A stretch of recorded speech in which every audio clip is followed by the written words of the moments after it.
بینەرانی بەڕێز ئەم کات و هەموو کاتێکتان باش جارێکی دیکەش هاتینەوە خزمەتتان دیدارێکی ترمان هەیە کە لەگەڵ بەڕێز دکتۆر هاوارد کاتس لێکۆڵەری باڵای ئابووری لە دامەزراوەی ڕەن کە ئەویش بەشدار بۆ یەکێک بووە لە بەشداربووانی دیداری ئاشتی و سەقامگیری لە ڕۆژهەڵاتی ناوەڕاست کە لە شاری دهۆک بەڕێوە دەچێت. Dr. Howard, thank you very much for this interview with Kurdistan 24 You're welcome. TV. Right, let us, as we have now, we are talking about peace and security. We have this forum here in Duhok, in Kurdistan, but there is no peace and security and stability in the whole Middle East.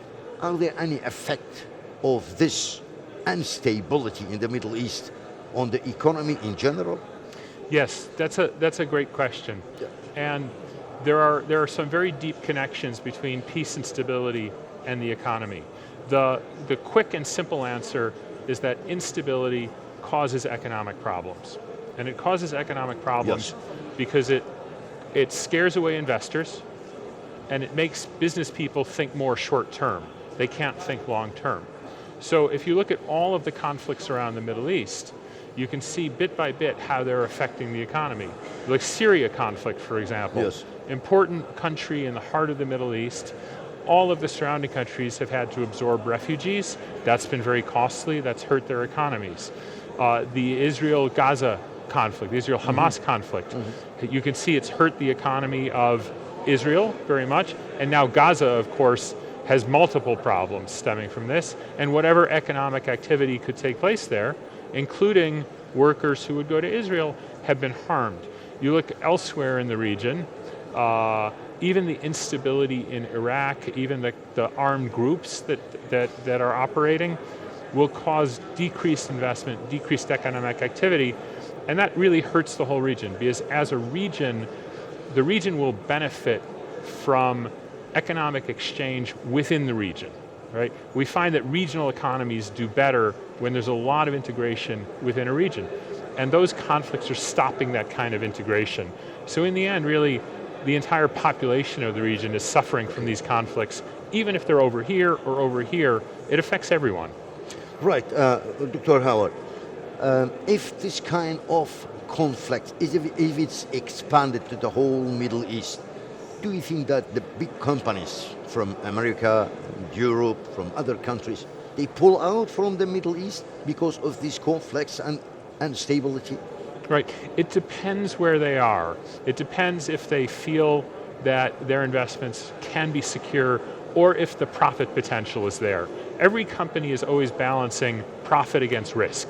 So for example, if the conflict spreads to the Gulf states, every company that's there is going to think, okay, I may face lower profits or I may face higher risk. Is it still worth it to be there? Some will decide yes.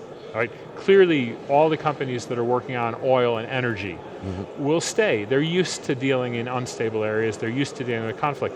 Even in Iraq, you can see the companies that are here for oil and gas, they'll stay. They might reduce operations, but they're not going to leave. It's companies that are operating factories that could get destroyed. It's small businesses that depend on, or medium businesses that depend on safe transportation. Okay. They might pull out because they need that safe transportation.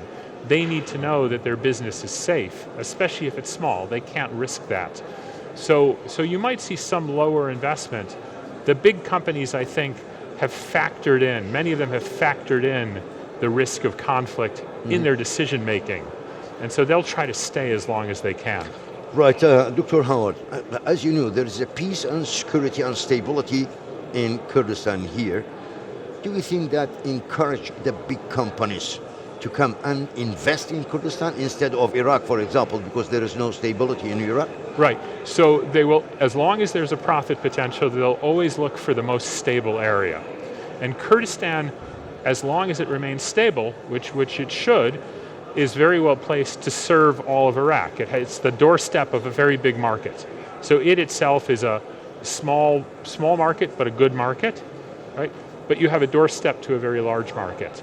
As well, if Kurdistan can make sure that its trade routes to Turkey and to Iran are operating efficiently, right? That opens up more markets. And so if you have a zone of stability where you can then export or produce for foreign markets, that's very good for the region. So safeguarding that stability in the region will be extremely important for its economic progress. Right, Dr. Howard, how do you compare this stability in Kurdistan with Iraq? Unfortunately, we don't have that peace and security and stability. How do you compare these two parts of Iraq? Well, there are promising things in the rest of Iraq also. So if I have a business in Baghdad, for example, I have much lower transportation costs to Baghdad. Right now, Kurdistan is more stable, but it's a smaller market. And so in some ways, there's a little bit of a competition. But that kind of competition is what we expect from federalism. I come from the United States. United States, we have 50 states. That's right. Famous judge called the states the laboratories of democracy. They're also the laboratories of economics, and that they can experiment with different regulations, different forms of stability, and they compete with each other, and they drive each other to a better place. That's what we would hope for Iraq. A stable Kurdistan, for example, that has easier regulations might, we would hope, cause the rest of Iraq, Baghdad, to have better business regulations. And we've seen that actually. I would say you have to give credit to Kurdistan.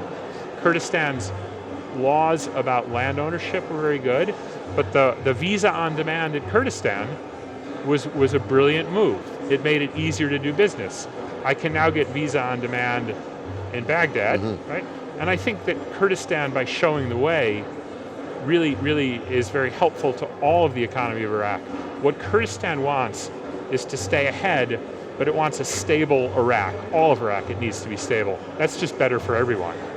All right. Dr. Howard Katz, thank you very much for this interview with Kurdistan 24. We appreciate it. Thank you very much.